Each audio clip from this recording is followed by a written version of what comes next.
నాయకులకు కార్యకర్తలకు అందరికీ నా హృదయపూర్వక నమస్కారం.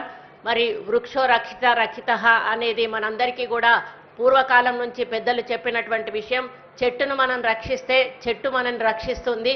మరి ఈ రోజుల్లో మనకు ఏదైతే రియల్ ఎస్టేట్స్ వస్తూ ఉన్నాయో దానివల్ల మనం చెట్లను నరకడం వలన ఈ గ్లోబల్ వార్మింగ్ అనేది వస్తూ ఉంది. ఈరోజు భూకంపాలు రావడం కానీ సునామీలు రావడం కానీ ఇవన్నీ కూడా మనం చెట్లు మరి నరకడం వల్లనే వర్షాలు సకాలంలో రాకపోవడం ఇటువంటి ఇబ్బందులు జరుగుతూ ఉన్నాయి. ముఖ్యంగా అడవుల్లో చెట్లను నరికితే ఈరోజు అక్కడ ఉన్న కోతులు మనకొచ్చి మన ఊర్ల మీద పడుతున్నాయంటే వాటికి అక్కడ తిండి లేకపోవడం వలన.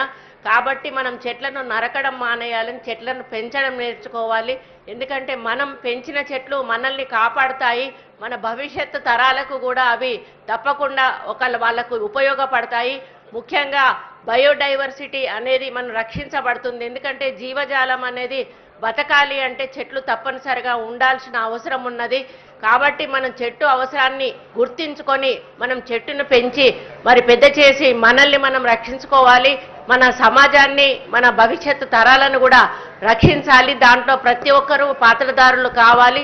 మనిషి ఒక చెట్టు నాటినా కూడా సరిపోతుంది.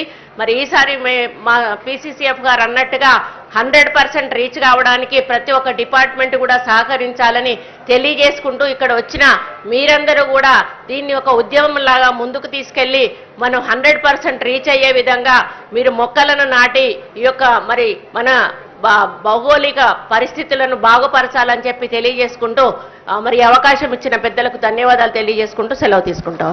Thank you ma'am.